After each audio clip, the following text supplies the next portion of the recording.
Welcome to Science from Your Sofa. I'm Kristen Wild, Director of Education. And I'm Emily Boucher, Environmental Educator. Thank you to everyone who has sent us questions in this week. This week's topic is water clarity, and we'll get started. So why did we pick water clarity as this week's topic?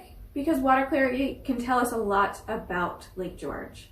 Water's clear. We should be able to see through it.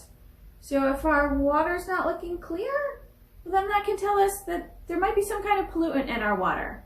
There's all sorts of things that can easily affect our water clarity.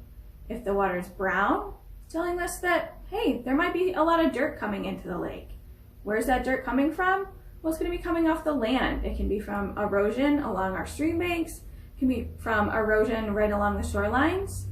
If you look in the lake and the water's really green, it's telling us that there's a lot of plant and algae growth. What causes plant and algae growth? It's the nutrients.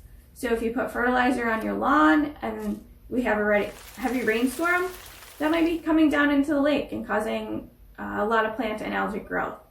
Of course, any kind of garbage in our lake can change our water clarity. So water clarity can give us a quick idea as to whether or not we have pollutants out there. And so that's why we like to keep an eye on it. It can tell us whether or not there's changes in our water quality so that we can know where to do projects to protect our lake. So now that we know about the importance of water clarity, how can we measure it? So we can measure water clarity with this tool called a Secchi disc.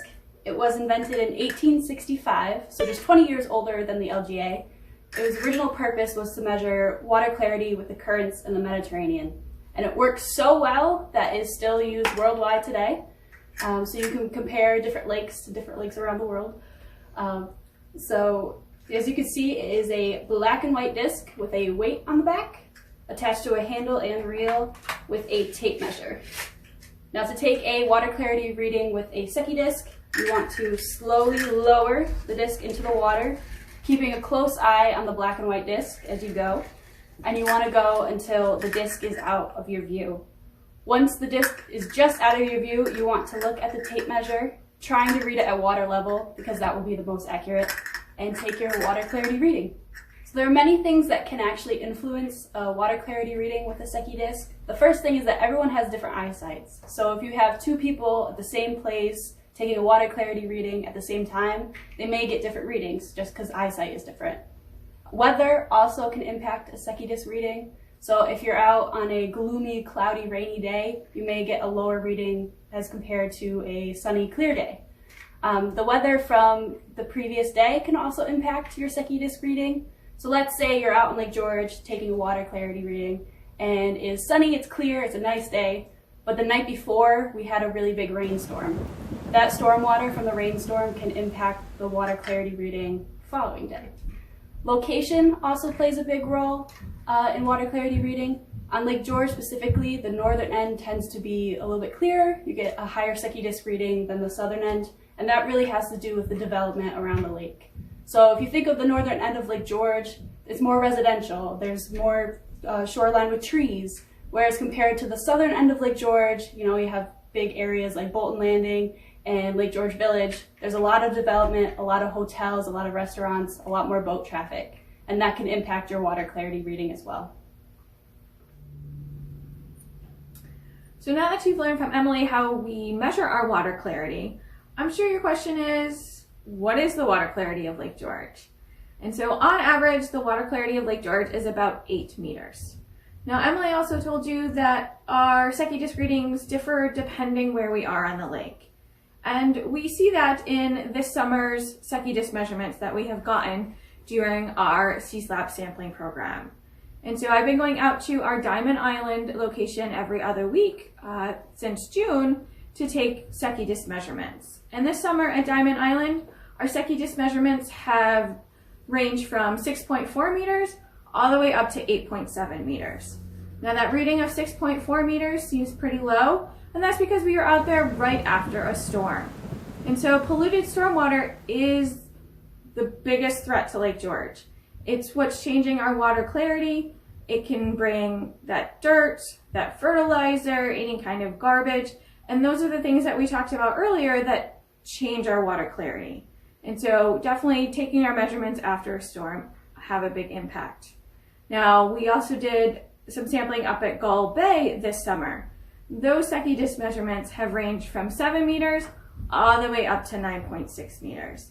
So our measurements this summer are once again showing that the northern end has been a lot clearer than that of the southern end.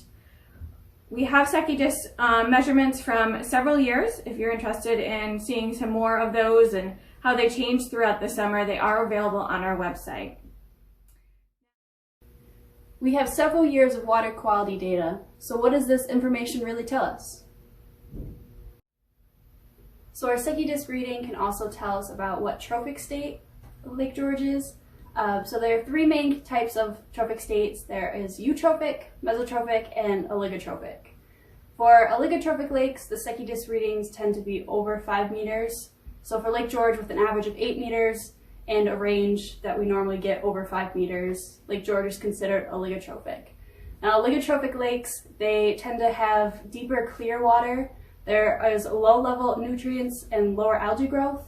Now, when we say there's lower nutrients and lower algae growth, it's not necessarily a bad thing. There are plenty of nutrients and plenty of algae for plants and animals to both survive in Lake George. It just means that those low levels is not overtaking the lake. It's not super green. So oligotrophic lakes, they also tend to have a lot of oxygen in the water, a lot of oxygen for a diverse range of animals and plants. So how can we keep Lake George the clean, clear oligotrophic lake that it is? Well, it has to do a lot with the land around Lake George and making sure that we don't have that polluted stormwater coming down into the lake. It means making sure that you're not using fertilizers if you don't need to, making sure you have a vegetated shoreline, making sure that you're picking up your pet waste, that we're using sands and salts on our driveways and our parking lots very sparingly. All this stuff can wash down into the lake, and that's all going to have an impact on the nutrients and our clarity of Lake George.